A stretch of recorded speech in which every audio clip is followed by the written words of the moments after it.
بسم اللہ الرحمن الرحیم۔ دوستو، مسلمانوں کے مسیحا بنے بیٹھے تھے رجب طیب اردوگان، اور نہ جانے ان کے لیے کیا کیا نعرے لگائے جا رہے تھے۔ مسجدوں میں ان کی جیت کے لیے دعائیں کی جا رہی تھی اور اسٹیٹس رکھے جا رہے تھے، پوری مسلم دنیا کا ایک واحد ہیرو ہے، یہ ہے وہ ہے، فلانا ہے، ڈھمکانا ہے، کیا کیا باتیں ہو رہی تھی۔ آج 2 گھنٹے پہلے کی نیوز ہے، 3 گھنٹے پہلے کی۔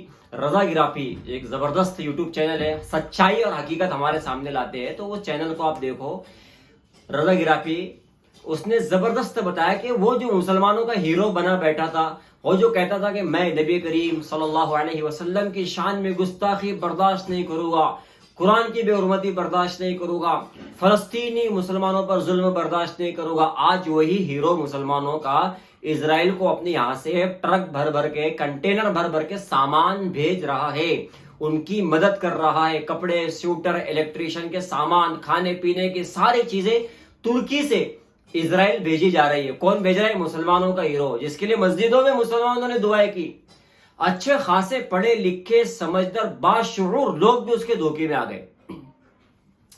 اور اس سے پہلے میں نے خود ایک ویڈیو میں کہا تھا کہ اسرائیل سے جانے والے لوگوں کو وہاں پر بہت ساری فیسلٹی، سہولتیں ترکی میں، جہاں پر اس نے ایک چرچ کو مسجد بنایا، وہاں پر کئی سارے چرچ بھی عیسائیوں کے لیے بنائے گئے۔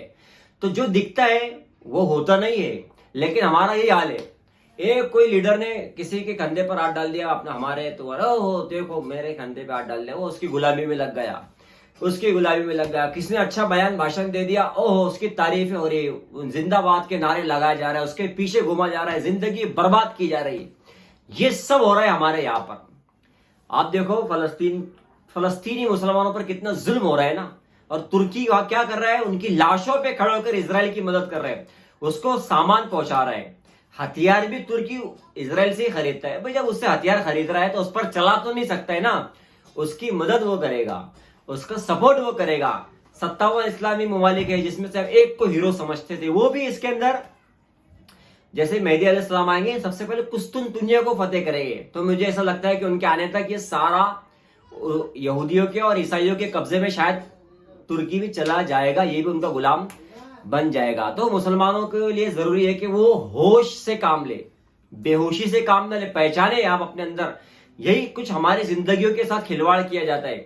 ہم کیا کرتے ہیں کہ یوٹیوب پہ کسی کا بیان سنیں، کیا زبردست مفتی صاحب ہے، کیا زبردست مولانا ہے، کیا زبردست اسکالر ہے، پھر اس کی غلامی کرنا شروع ہو جائے گی۔ اس کے اخلاق، اس کے کردار کیا ہے دیکھو نا۔ حدیث میں، قرآن میں ہم کو ایسا کہا گیا کہ اس کی بات سن کر آپ اس پر بھروسہ کر لو، اس پر اعتماد کر لو۔ ترکی کی جو صدر ہے، ایسا ہی تو سب مسلمانوں نے کیے، اس کی بات سن کر اس پر بھروسہ کر لیا۔ باقاعدہ ویڈیو ہے، جو ترکی سے جو کنٹینر اسرائیل کو پہنچے، وہ ویڈیو جاری ہے، اس کے اوپر ترکیش بھاشا میں لکھا ہوا ہے میڈ ان ترکی۔ اور یہ حقیقت بات ہے۔ اس سے پہلے بھی فلسطینی کو اگر ترکی جانا ہے تو اسرائیل کا ناگرک بتا کر ترکی جانا پڑتا ہے، آپ کو پتہ ہے۔ اور ویزا وہاں پر ان کو فری ہے، اسرائیلوں کو بہت ساری سہولتیں اس نے دے رکھی ہے، لیکن ہم کو پتہ ہی نہیں ہے۔ ہم تو بس اس نے جیسے بیان دیا اس کے بیان میں خوش، ایسے ہی کوئی بیان دیتا ہے تو اس کے پیچھے لگ جاتے ہیں، حالانکہ اس کا ٹھکانہ نہیں ہے، وہ خود 2 نمبر آدمی ہے، وہ اس کے گھر کے لوگ اس سے پریشان ہیں، اور ہم اس کے بیان پر، بھاشن بازی پر اعتماد کر رہے ہیں۔ لوگ ہمارے ذہنوں کے ساتھ، ہماری زندگیوں کے ساتھ کھیل رہے ہیں، یہ ہم کو پہچاننا ہے۔ علماء سے میں خاص طور پر کہوں گا کہ ایسے لوگوں کو اپنی صفوں سے الگ کرو، جو صرف بیان اور بھاشن بازی تک ہی محدود ہے، جن کا کچھ کام نہیں ہے، جنہوں نے اپنی قوم کے لیے کبھی کچھ کیا نہیں ہے، جنہوں نے اپنے مسلمان بھائیوں کے لیے، اپنے ماتحتوں کے لیے، اپنے محلے کے لیے اور اپنے علماء کے لیے، غریب حفاظ اکرام کے لیے کبھی کچھ کیا ہی نہیں سوائے بھاشن کے۔ ایسے لوگوں کو پہچانو، اور عوام سے بھی میں کہوں گا کہ ایسے 2 نمبر لوگوں پر بھروسہ کرنا بند کرو۔ یہ اتنا بڑا مسلمانوں کا حکمراں بنا بیٹھا تھا، ایسے حکمراں تمہارے بیچ میں کئی ہے، ہمارے محلے میں، ہمارے گاؤں میں، شہر میں، دیہات میں، جو چورن دے رہے بھاشن بازی کا اور بیان رو کے بیان کر رہے۔ ارے ایسے لوگ جو ہے نا 2 نمبر لوگ ہیں، کسی پر بھروسہ مت کرو، کسی پر اعتماد مت کرو کہ یہ بہت اچھا آدمی ہے۔ بھائی جب تک آپ اس سے واقف نہیں ہوتے، اس کے کردار سے، اس کے اخلاق سے، آپ پیشاور جو مقرر ہے نا، پیشاور مقرر، انہوں نے تو امت کا ستیہ ناش کر ڈالا۔ 10,000 لوں گا، 20,000 لوں گا، 25,000 لوں گا، اور لوگ دے رہے ہیں، سارے بیوقوف بلا رہے ہیں اس کو اپنے محلے میں، دے رہے ہیں اس کو 20,000۔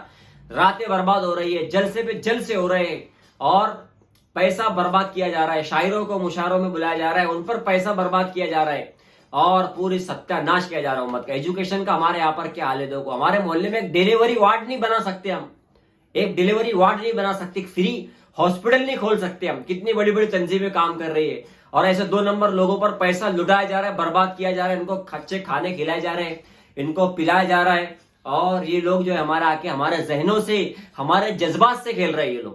ان کو پہچانو بھائی, مسجد کا امام ہے اس پر محنت کرو, اس کو کہو کہ آپ ہماری کاؤنسلنگ کرو, ہم کو سکھاؤ, بتاؤ, پڑھاؤ. یہ باہر سے بلا کر پیسہ برباد کرنا جو ہے وہ بند کرو. اگر آپ سال میں ایک مرتبہ جلسہ کرتے ہیں کسی اچھے مقرر کو جو پیسے کی بات نہ کرے, اس کو بلاتے ہیں تو ایک الگ بات ہے. جس کا پیشہ وہی نہ ہو, جس کا پیشہ ہی نہ ہو, ایسے لوگوں کو بلانے کی ضرورت ہی نہیں ہے. اور جس کا پیشہ ہے اس کو ختم کرو, اس کو اپنی صفوں سے بلاک کرو اس کو.